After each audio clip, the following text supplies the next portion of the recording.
معزز سامعین السلام علیکم۔ اردو ہارر ناولز میں خوش آمدید۔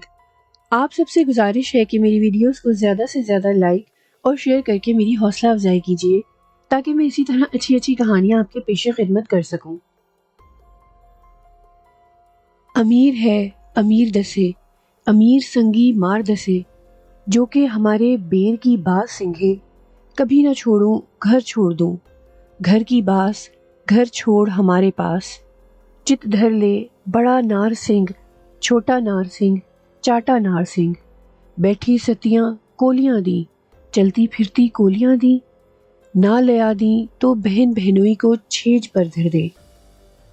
یہ وہ بے ربط، بے ڈھنگے اور بے معنی عجیب الفاظ تھے جو اس وقت پیپل کے ایک بڑے تنے والے پیڑ کے نیچے آلتی پالتی مارے جگو کے منہ سے نکل رہے تھے۔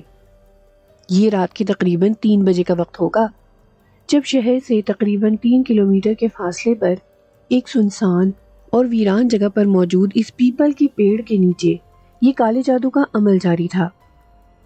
کالے جادو کی حقیقت اور علامات سے تقریباً ہر شخص اس وقت بخوبی واقف ہو چکا ہے۔ دنیا میں اس وقت نیکی اور بدی کی 2 طاقتیں برسر پیکار ہیں اور دونوں طاقتیں اپنی جگہ مسلم ہیں۔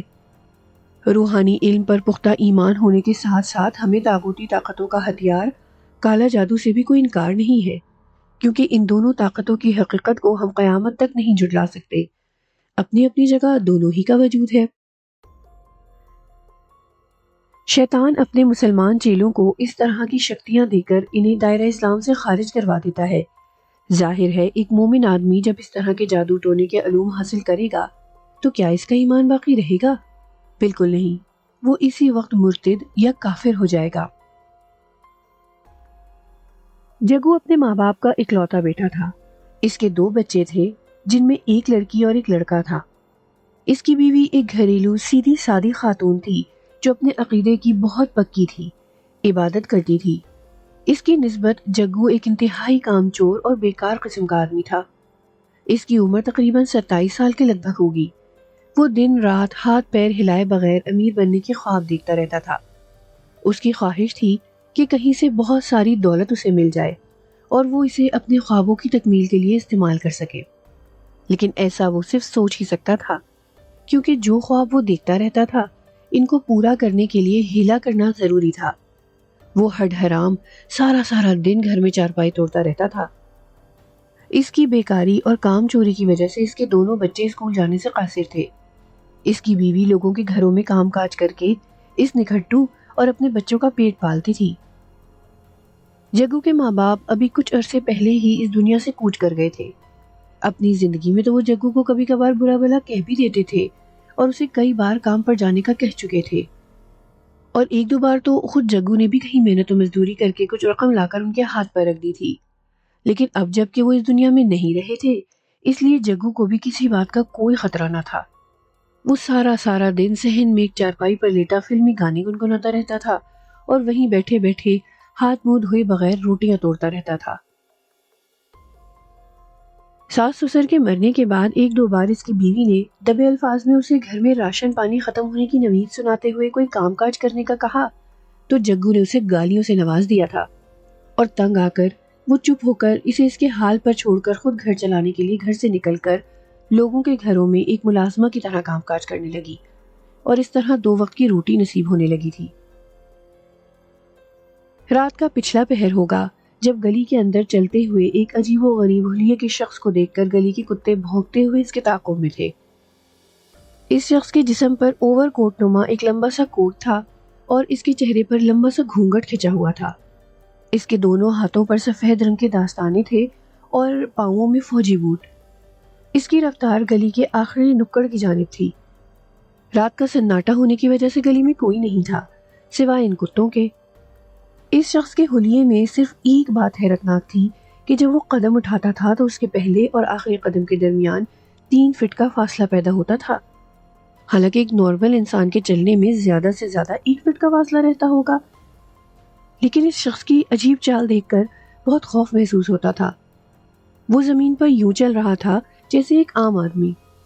اتنے لمبے قدموں نے فاصلہ بھی بہت جلدی طے کر لیا، اور وہ شخص گلی کے اندر سے نکل کر شہر سے باہر جانے والے اس راستے پر ہو لیا جو سیدھا ایک شمشان گھاٹ کی طرف جاتا تھا۔ اسے معلوم ہو گیا تھا کہ آج شہر میں ایک ہندو کو یہاں لا کر اپنے عقیدے کے مطابق جلایا گیا تھا، اور اس وقت اسے جلائے جانے والے مردے کی راکھ سے چند ہڈیاں درکار تھیں۔ یہ زیوس مسیح تھا جو کالا جادو اور ٹونا وغیرہ کرنے میں ماہر تھا۔ چلہ کشی کے بعد اسے کچھ ناپاک بیر ہاتھ لگے تھے جن سے وہ اپنے مذموم مقاصد حاصل کر لیا کرتا تھا۔ ایک کالے جادو کے جاب کے لیے اسے تازہ جلے ہوئے کھتری یعنی ہندو مذہب کے مردے کی کچھ ہڈیاں درکار تھیں، جن کو استعمال کر کے وہ کچھ اور طاقتیں حاصل کرنے کا خواہش مند تھا۔ آسمان پر ستارے بڑے غور سے اس عجیب و غریب حلیے کے شخص کو تک رہے تھے جو لمبے لمبے ڈھک بھرتا کچے راستے پر اس جانب بڑھتا چلا جا رہا تھا جس کے نزدیک ایک جنگل کے داخلی راستے پر ایک ویران سا شمشان گھاٹ تھا۔ شمشان گھاٹ چاہے گنجان آبادی میں ہی کیوں نہ ہو، اس پر ایک طرح کی وحشت ہمیشہ طاری رہتی ہے، اور اس وقت بھی رات کے اندھیرے میں اس کے دہشت ناک آثار ایک عام آدمی کا دل دہلا دینے کے لیے کافی تھے۔ وہ شخص چونکہ اسی قبیلے کا تھا جو ایسی طاقتوں کے زیر اثر تھا اور ان کی خوشی کے لیے ہی ایسے کاموں کو سر انجام دینے میں مصروف تھا، اس لیے وہ بلا خوف و خطر آگے بڑھتا جا رہا تھا۔ اپنی رفتار کے پیش نظر وہ بہت جلد اس ویران شمشان گھاٹ کے نزدیک پہنچ کر رک گیا، اور دوسرے ہی لمحے اس نے منہ میں کچھ پڑھا، اور دوسرے ہی لمحے اس کا جسم آہستہ آہستہ فضا میں بلند ہونے لگا اور کچھ اوپر جا کر ٹھہر گیا۔ اچانک ہی وہ اس شمشان گھاٹ کی بیرونی دیوار سے ہوتا ہوا اس کے اندر داخل ہو گیا۔ شمشان گھاٹ میں ازلی ویرانی چھائی ہوئی تھی۔ جلائے جانے والے مردے کی راکھ سے ابھی تک ہلکا ہلکا دھواں نکل رہا تھا جو چند گھنٹوں پہلے جلایا گیا تھا، اور اس شخص کے بیروں نے اسے یہ سب اطلاع کر دی تھی، لیکن اس عمل میں شرط یہ تھی کہ وہ ہڈیاں لینے کے لیے خود جائے گا، ورنہ اس کے عمل میں کہیں کوئی رکاوٹ پیدا ہو سکتی تھی، ورنہ یہ کام وہ اپنے بیروں سے کروا سکتا تھا۔ شیطان کے کہنے کے مطابق اسے یہ کام خود کرنے کے لیے خود آنا تھا، اور اس نے آس پاس دیکھ کر ایک لکڑی کی چھڑی اٹھائی اور اس سے راکھ کریت کر اپنے مطلب کی باریک باریک ہڈیاں تلاش کرنے لگا۔ جلدی اسے کامیابی مل گئی، اور تھوڑی تگ و دو کے بعد اس کی مٹھی میں 6-7 انسانی ہڈیاں موجود تھیں۔ اس نے چھڑی وہی پھینکی اور بغیر ادھر ادھر دیکھے دوبارہ اسی دیوار کے پاس پہنچ کر فضا میں بلند ہوا اور باہر نکل آیا۔ رات اپنے پر پھیلائے آہستہ آہستہ اجالے کی جانب بڑھ رہی تھی، لیکن سویرا ہونے میں ابھی 2.5 گھنٹے باقی تھے۔ وہ اسی طرح لمبے لمبے ڈگ بھرتا دوبارہ اسی جانب بڑھ گیا جہاں اس کی آماج گاہ تھی۔ جگو پر آج پھر سستی اور کاہلی کا دورہ پڑا تھا، اور شیخ چلی کی طرح محلوں کے خواب دیکھتا ہوا گھر سے نکلا اور سیدھا ایک بیکار دوست شمون سے ملنے اس کے گھر کی جانب چل پڑا۔ اس کا وہ دوست اسی کی طرح سارا دن اپنے ماں باپ سے بیکاری اور ہڈ حرامی کے تانے سنتا کرتا رہتا تھا، اور پھر ایک دن اس کی ملاقات جگو سے ہو گئی جو اسی کی طرح نکما اور سستی کا مارا ہوا تھا۔ وہ کیا کہتے ہیں کہ خوب گزرے گی جب مل بیٹھیں گے دیوانے دو۔ وہ دونوں نہلے پہ دہلا تھے اور سارا دن ایک جگہ بیٹھ کر اچھے دنوں کے خواب دیکھتے رہتے تھے، اور دن ڈھلے اپنے اپنے گھروں کو لوٹ جایا کرتے تھے۔ آج بھی جگو اس سے ملنے گھر سے ناشتہ کر کے نکلا، لیکن اس کے گھر پہنچ کر معلوم ہوا کہ وہ اپنے کسی رشتہ دار کے گھر حیدرآباد گیا ہوا ہے اور 2 دن کے بعد لوٹے گا۔ یہ سن کر جگو وہاں سے شہر سے باہر جانے والے راستے کی جانب چل دیا۔ گلی کے آخری نکڑ پر جب وہ پہنچا تو اسے گھر کے اندر سے ایک عجیب و غریب حلیے کا شخص باہر نکلتا دکھائی دیا۔ وہ کئی بار پہلے بھی اس گھر کے سامنے سے گزر چکا تھا، لیکن کبھی اس حلیے کے شخص کو اس نے یا اس کی دوست شمون نے نہیں دیکھا تھا۔ اس شخص کے جسم پر ایک لمبا کوٹ تھا اور اس کا چہرہ تقریباً ایک گھونگھٹ سے ڈھکا ہوا تھا۔ اس شخص نے دروازے کو باہر سے مقفل کیا اور ایک جانب چل پڑا۔ اس کے قدم شہر کے قبرستان کی طرف جانے والے راستے پر تھے۔ جگو کچھ سوچ کر چپکے سے اس کے پیچھے چل دیا۔ وہ سمجھ گیا تھا کہ یہ شخص کوئی نہ کوئی غیر قانونی کام کرنے میں ملوث ہے، اس لیے اس نے اس کا پیچھا کرنے کا فیصلہ کیا اور چھپ کر اس کے تعاقب میں چل پڑا۔ جلد ہی وہ شخص شہر کے قبرستان میں داخل ہو گیا۔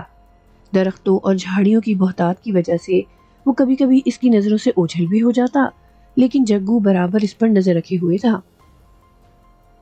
ایک جگہ درختوں کا جھنڈ سا تھا جس میں زیادہ تر بیری اور نیم کے درخت تھے۔ وہ شخص اس جھنڈ میں داخل ہو گیا۔ جگو سوچ رہا تھا کہ اب کیا کرے، آیا کہ اسے بھی اس کے پیچھے جھنڈ میں داخل ہو جانا چاہیے یا واپس لوٹ جانا چاہیے، لیکن پھر یہ سوچ کر کہ جب وہ یہاں تک آ ہی گیا ہے تو پھر یہ بھی دیکھ لینا چاہیے کہ وہ شخص یہاں کس ارادے سے آیا ہے۔ یہ فیصلہ کر کے وہ چھپتا چھپاتا جھنڈ کے اندر داخل ہو گیا۔ تھوڑی دور تک چلنے کے بعد اسے وہ شخص ایک بوسیدہ سی قبر کے اندر داخل ہوتا نظر آیا۔ پھر جگو نے جلدی سے خود کو ایک بڑی سی جھاڑی کے اندر چھپا لیا اور اس کے باہر آنے کا انتظار کرنے لگا۔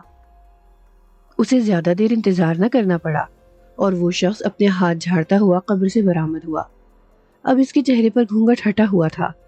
اس کے چہرے کے خد و خال اسے انتہائی کرخت اور شفاف ظاہر کر رہے تھے، اور اس کی آنکھوں میں سفیدی زیادہ نمایاں تھی۔ یوں لگتا تھا جیسے کسی نے اس کی آنکھوں کی سیاہ پتلیاں نوچ لی ہوں۔ جبڑوں کی ہڈیاں بہت زیادہ نمایاں تھیں۔ ایک نظر میں اسے دیکھ کر کراہیت اور خوف کا احساس ہوتا تھا۔ جگو خوف سے ایک پھریری لے کر رہ گیا۔ اس نے سوچا کہ وہ بھاگ جائے، کہیں کسی مصیبت میں نہ پھنس جائے، اور ابھی وہ اس کو امری جامہ پہنانے ہی والا تھا کہ اسے ایک خوفناک آواز سنائی دی جو اسی کا نام لے کر مخاطب تھا۔ خدا کی پناہ، وہ شخص جگو کو اس کے نام سے پکار رہا تھا، اور پھر یہ دیکھ کر جگو کی حیرت کی انتہا نہ رہی کہ وہ شخص اس سے چند قدموں دور کھڑا اسے ہی پکار رہا تھا۔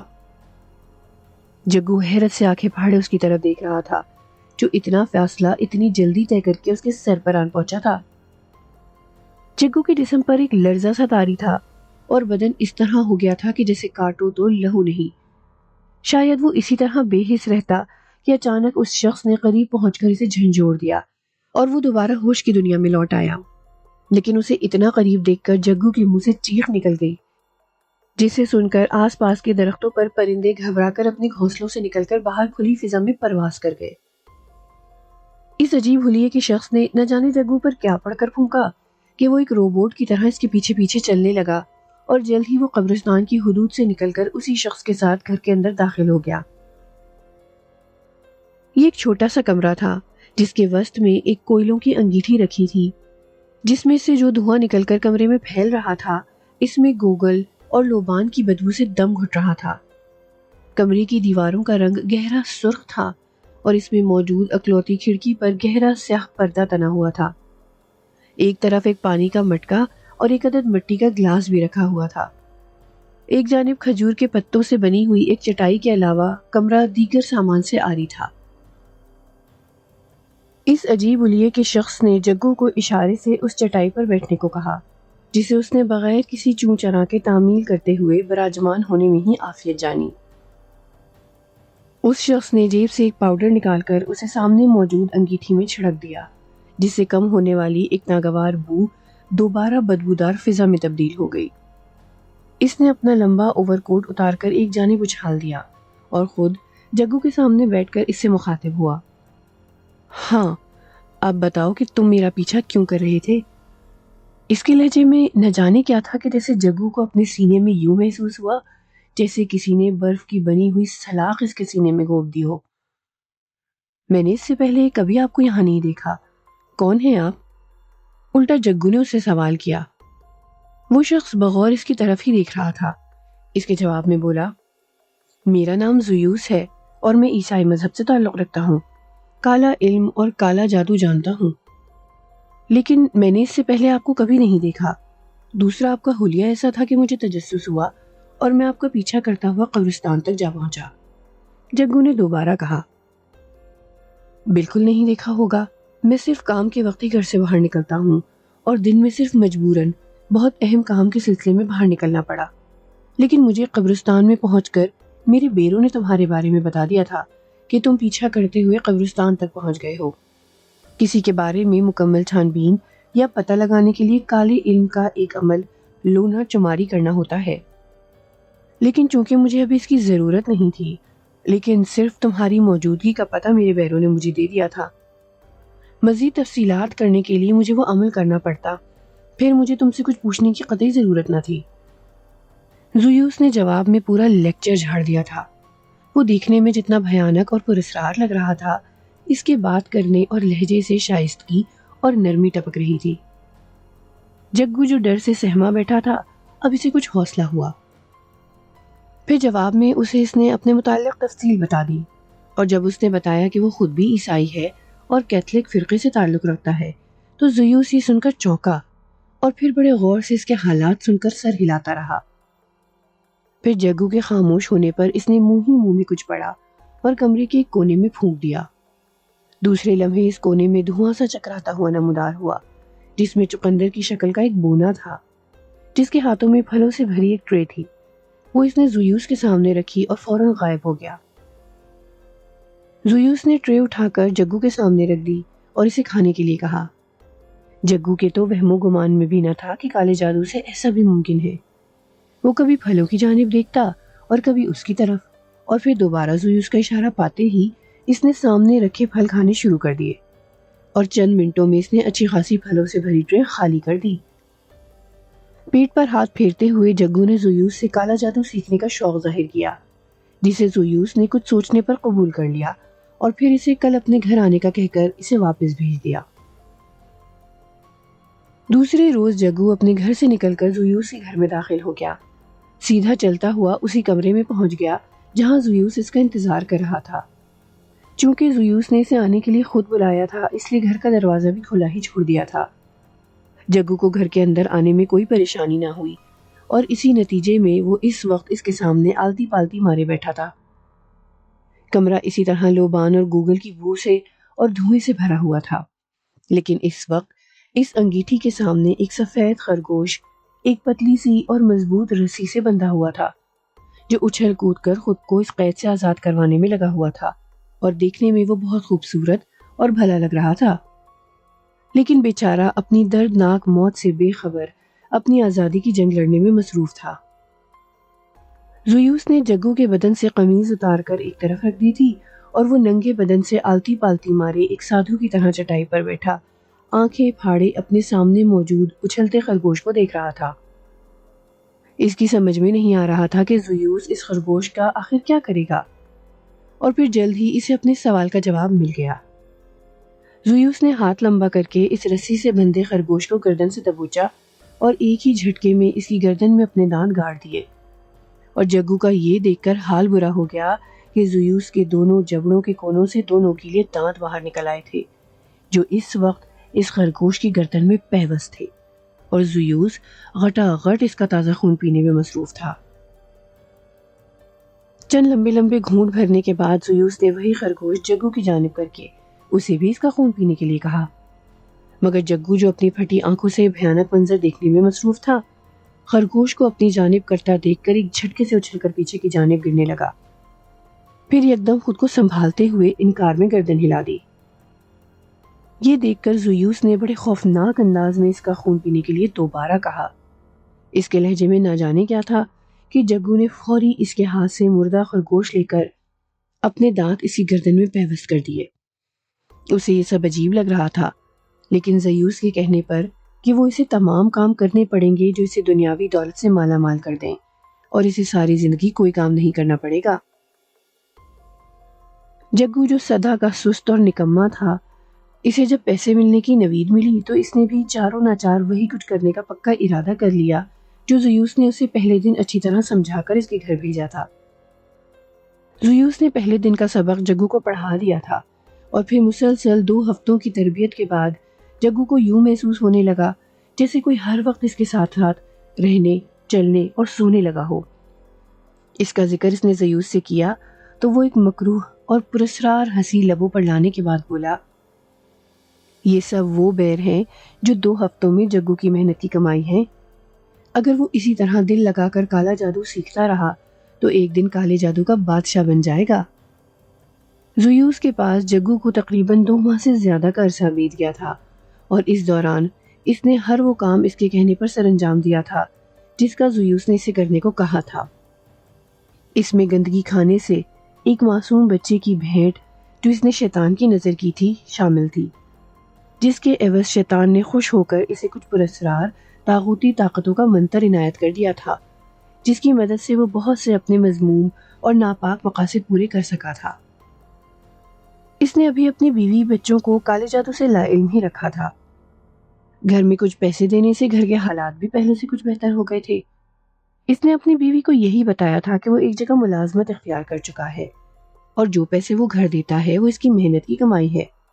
اس کی بیوی چونکہ بہت سیدھی عورت تھی اس لیے خاموشی سے رقم لے کر رکھ لیتی تھی۔ ایک روز شام کے وقت اس کی بیٹی گھر کے صحن میں نیم کے پیڑ تلے بیٹھی گھر کی تیار کردہ گڑیوں سے کھیل رہی تھی، اور نزدیک ہی اس کا بھائی اسے کچھ کھلونے اٹھا اٹھا کر دے رہا تھا کہ اچانک درخت کے اوپر سے ایک انسانی ہڈی جو کسی انسان کے بازو کی تھی اس کی بہن کے سر پر بڑے زور سے لگی۔ ہڈی اتنی مضبوط تھی کہ اس کا ایک سرا سیدھا اس کے سر کی ہڈی کو توڑتا ہوا نیچے زمین پر گر گیا۔ اس معصوم کے منہ سے ایک تیز چیخ نکلی اور وہ زمین پر بے آب مچھلی کی طرح تڑپنے لگی۔ اس کا بھائی اس کا یہ انجام دیکھ کر روتا اور چیختا ہوا اندر کمرے کی جانب بھاگا جہاں اس کی ماں صندوق میں کپڑے رکھنے میں مصروف تھی۔ ماں اپنے بیٹے کو اپنی طرف تیکھتا چلاتا آتا دیکھ کر دل پکڑ کر رہ گئی، اور اس کے قریب پہنچنے پر اور باہر صحن کی جانب اشارہ کرنے پر دوڑتی ہوئی جیسے ہی صحن میں پہنچی تو اس کی حالت یہ دیکھ کر غیر ہو گئی کہ سامنے اس کے بیٹی کی لاش پڑی تھی، اور جیسے اس کے سر سے خون نکل کر اس کی لاش کے قریب خون کا تالاب بھر گیا تھا۔ اس کی سمجھ میں کچھ نہ آیا اور وہ لہرا کر زمین پر گر گئی اور بے ہوش ہو گئی۔ جگو اس وقت زیوس کے پاس بیٹھا بات چیت میں مصروف تھا۔ آج میں تم کو ایک ایسا جاب بتاؤں گا جس کے کرنے سے تمہیں زمین میں چھپے خزانے نظر آنے لگیں گے، لیکن اس کے لیے شرط یہی ہے کہ تمہیں اپنی کوئی قیمتی شے شیطان کے چرنوں میں بھیٹ چڑھانی ہوگی۔ زیوس نے اپنے سامنے بیٹھے جگو سے کہا۔ جگو جو ہمیشہ سے ہی جلدی اور بغیر ہاتھ پیر ہلائے امیر بننے کے خواب دیکھ رہا تھا خوش ہو گیا کہ اس کا ایک دیرینہ خواب پورا ہونے جا رہا ہے، لیکن جب اسے زیوس نے شرط کے متعلق بتایا تو اس کی سمجھ میں نہیں آ رہا تھا کہ وہ اسے کیا جواب دے۔ زیوس جو یہ بات کہہ کر اس کے چہرے پر نظریں جمائے بیٹھا تھا اس کو سوچ میں ڈوبا دیکھ کر بولا، تمہیں پریشان ہونے کی ضرورت نہیں ہے، تم صرف ہاں کرو، باقی کام میں کر دوں گا۔ جگو جو حقیقت میں انہی سوچوں میں تھا اس کے یہ کہنے پر فوراً اپنا سر ہلانے لگا اور فوری ہاں کر دی۔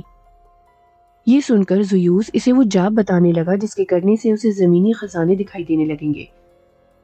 تھوڑی دیر تک وہ دونوں آپس میں باتیں کرتے رہے، پھر جگو اسے اجازت لے کر گھر کی جانب چل پڑا۔ گھر کے اندر داخل ہوتے ہی اس کے سر پر پہاڑ ٹوٹ پڑا۔ اس کی بیوی سامنے بے ہوش پڑی تھی، اس کی بیٹی زمین پر ایک لاش کی مانند پڑی تھی، اور اس کے سر سے نکلنے والے خون سے زمین سرخ ہو چکی تھی۔ اس کا بیٹا اپنی ماں کے جسم سے لپٹا رونے میں مصروف تھا۔ اس کی سمجھ میں نہیں آ رہا تھا کہ یہ کیا ماجرا ہے، اور پھر ایک خیال بجلی کے کندے کی طرح اس کے ذہن میں آیا اور وہ روتا اور دہاڑے مارتا اپنی بیٹی کی لاش سے لپٹ کر رونے لگا۔ ہوش سنبھلتے ہی اسے اپنی بیوی اور بچے کا خیال آیا تو اس نے پانی کے چھینٹے اپنی بیوی کے منہ پر مارے اور اپنے بیٹے کو چپ کروایا۔ اس کی بیوی چھینٹے منہ پر مارتے ہی جیسے ہوش میں آ گئی، اور جب اسے شعوری طور پر دوبارہ حقیقت کا پتہ چلا تو وہ اٹھ کر دوبارہ بچی کی لاش سے لپٹ کر دہاڑے مار مار کر واویلا کرنے لگی۔ جگو اسے چپ کروانے کی کوشش کر رہا تھا۔ اس کے دھاڑنے سے محلے میں موجود لوگوں نے گھر کے اندر داخل ہو کر دیکھا تو الٹے قدموں واپس لوٹ گئے۔ وہ اتنا خوفناک منظر برداشت نہ کر سکے تھے، لیکن محلے کے کچھ نوجوانوں نے گھر کے اندر جا کر حقیقت کا پتہ کیا اور باہر آ کر تمام سچائی لوگوں کو بتا دی کہ کس طرح درخت کے اوپر سے گرنے والی ایک بڑی سی انسانی ہڈی نے ان کی بیٹی کے سر کی ہڈی توڑ کر اسے موت کی وادیوں میں دھکیل دیا ہے۔ حقیقت جان کر محلے کی عورتوں نے جگو کی بیوی کو سنبھالا۔ وہ سب اس کی بہت عزت کرتے تھے اور جانتے تھے کہ وہ ایک نہایت شریف عورت ہے، جبکہ اس کے برعکس وہ جگو کو منہ نہ لگاتے تھے کیونکہ انہیں وہ شروع سے ہی اچھا نہ لگتا تھا، اور ماں باپ کے چل بسنے کے بعد تو وہ بہت ہی آوارہ مزاج ہو گیا تھا، اس لیے محلے کے لوگ اسے زیادہ منہ نہ لگاتے تھے۔ لیکن اس کی بیوی کی وجہ سے انہوں نے اس کی بچی کی تمام رسومات میں شامل ہو کر اس کی تدفین تک بہت ساتھ دیا تھا۔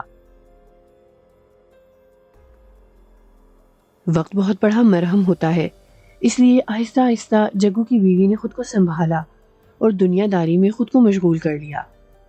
جگو برابر اپنے استاد زیوس کی شاگردی میں کالے جادو کے دیگر علوم پر عبور حاصل کرنے کے لیے اس کے پاس باقاعدگی سے جا رہا تھا، لیکن اس دوران وہ زیوس کو اپنی بیٹی کی ہلاکت اسی دن ہونے کا تمام قصہ بیان کر چکا تھا، اور جواباً جب زیوس نے اسے بتایا کہ اب اسے اس طرح کے صدمات کا سامنا کرنے کے لیے ہر وقت تیار رہنا پڑے گا کیونکہ اب وہ اس مقام پر پہنچ چکا ہے کہ اگر اس نے واپسی کا راستہ اختیار کرنے کا سوچا بھی تو شیطان کے چیلے اسے زندہ نہیں چھوڑیں گے۔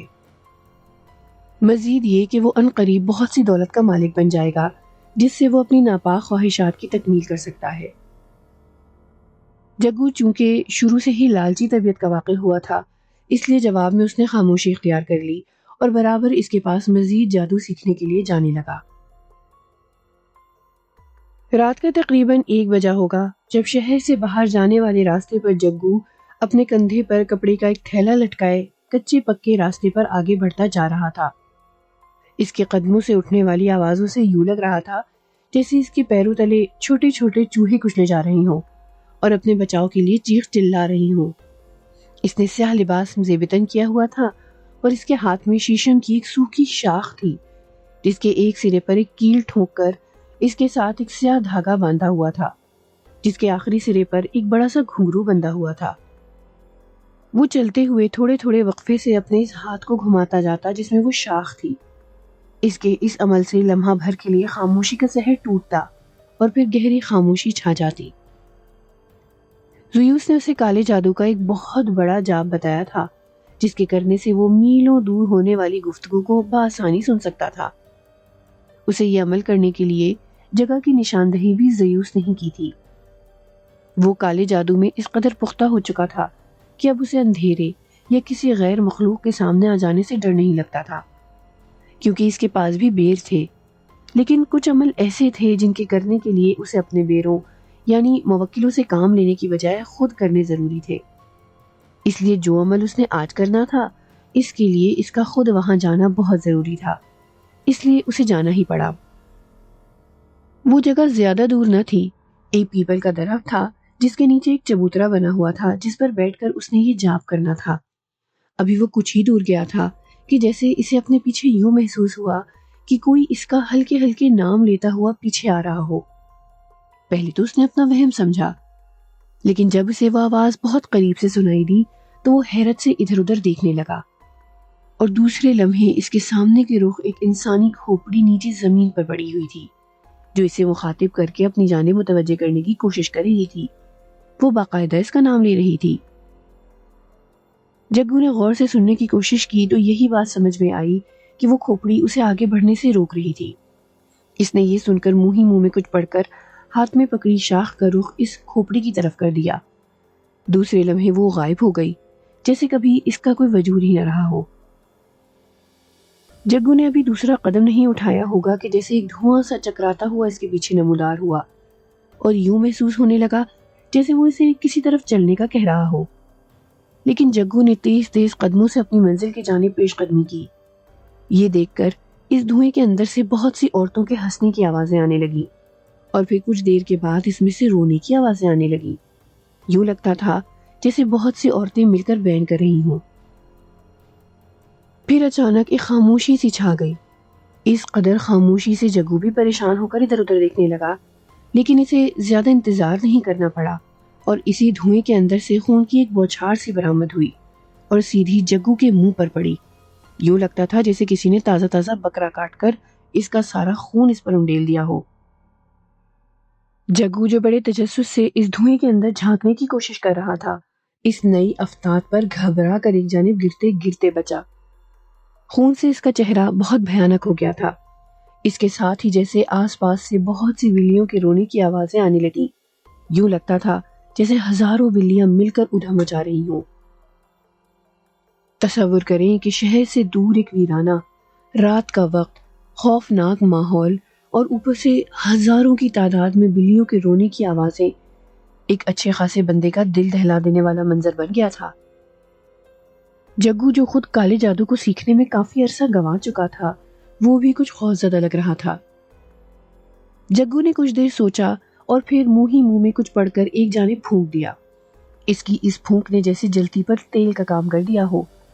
بلیوں کے رونے کی آوازیں یکدم اتنی تیز ہو گئیں کہ جیسے کانوں کے پردے ابھی پھٹ جائیں گے اور ان سے خون بہنے لگے گا، مگر ایسا صرف چند لمحوں کے لیے ہوا اور پھر یوں یکدم خاموشی چھا گئی کہ خود جگو کو بھی اس خاموشی سے وحشت ہونے لگی۔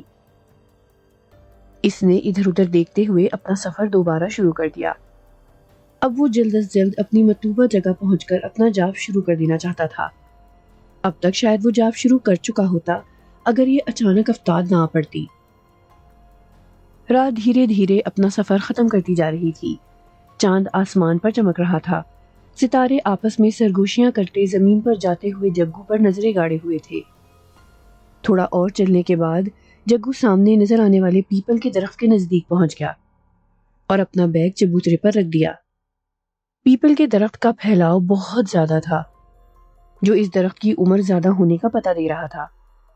چاروں طرف بھیانک خاموشی چھائی ہوئی تھی اور اب تو چاند کی روشنی بھی دور تک ہی محدود ہو کر رہ گئی تھی، کیونکہ پیپل کے گھنا ہونے کی وجہ سے وہ روشنی کی راہ میں رکاوٹ تھا۔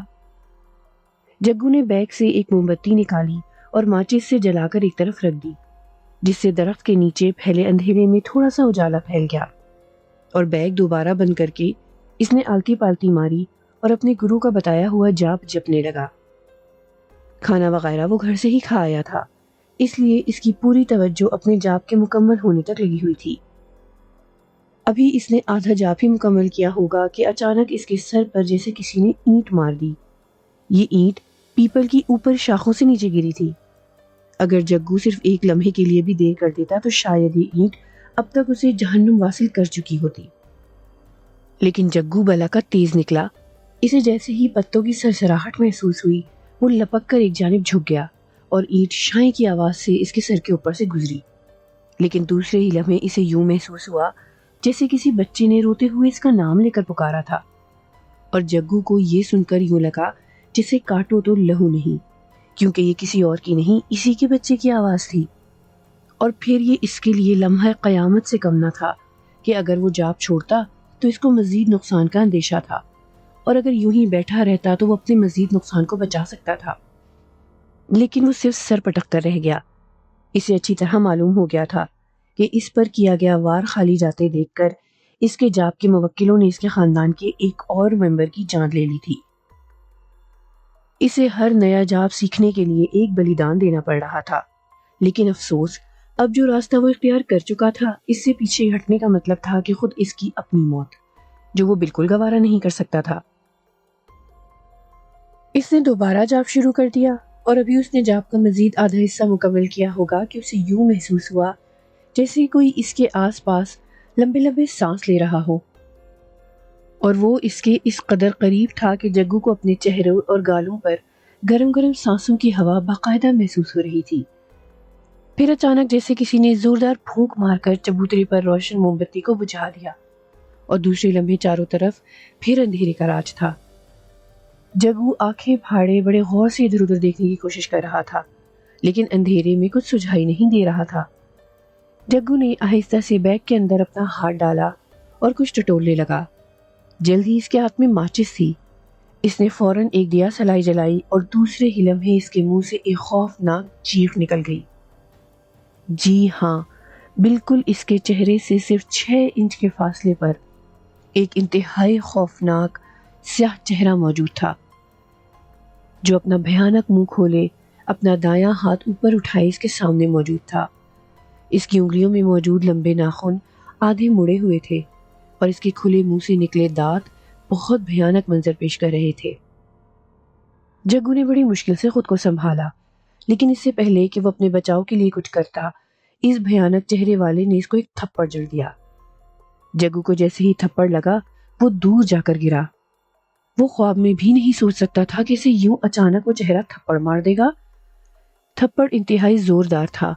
جگو کو یوں محسوس ہوا جیسے کسی نے جلتے ہوئے انگارے اس کے گالوں میں بھر دیے ہوں، اور تکلیف زیادہ ہونے کی وجہ سے اس کی آنکھوں سے آنسو نکل آئے۔ ابھی وہ صدمے سے سنبھلا بھی نہیں تھا کہ اسی چہرے نے اس کے سر کو اپنی مٹھی میں پکڑ کر زوردار جھٹکا دیا، اور جگو کے منہ سے دوبارہ چیخ نکل گئی۔ جاپ وغیرہ وہ بھول چکا تھا۔ سمجھ میں نہیں آ رہا تھا کہ اس طرح اچانک جاپ کے دوران اس کے ساتھ یہ مار پیٹ والا کیا چکر ہے۔ اور پھر ایک خیال اس کے ذہن میں بجلی کی طرح کوندا کہ اس نے ہو نہ ہو جاپ کے دوران کوئی غلطی کی تھی۔ پھر اسے اپنے گرو زیوس کی یہ بات یاد آ گئی کہ اگر اس نے جاپ کے دوران کوئی غلطی کی تو اس کا خمیازہ وہی بھینٹ والا ہوگا۔ اس لیے جیسے بھی حالات ہوں، لیکن اسے جاپ ایک ہی نشست میں مکمل کرنا ہوگا۔ وہ بے دہانی میں وہ غلطی کر چکا تھا، اور اس کے ساتھ جو سلوک ہو رہا تھا وہ اور بھی جان لیوا تھا کہ وہ اب کسی اور بڑے نقصان کا انتظار کر رہا تھا۔ پھر اچانک جیسے اس کے کانوں میں اپنی بیوی کے رونے کی آواز سنائی دی، جو اسے کوس رہی تھی کہ اس نے اپنے منحوس کاروبار کے چکر میں اپنے دونوں بچوں کے ساتھ ساتھ اس کو بھی اپنی ناپاک خواہشات کی بھیٹ چڑھا دیا۔ جگو کو اپنے دل پر چھریاں چلتی محسوس ہوئیں۔ وہ اپنے اس منحوس شوق کی خاطر اپنے پورے خاندان کو داؤ پر لگا چکا تھا۔ وہ پھنس گیا تھا، اب کچھ نہیں ہو سکتا تھا۔ لیکن جو کچھ اس کے ساتھ بھی ہو رہا تھا وہ بہت زیادہ تکلیف دہ تھا۔ وہ چہرہ اسے مسلسل اذیتیں دینے میں لگا ہوا تھا۔ ہر بار اس کا ایک نیا ستم ہوتا تھا۔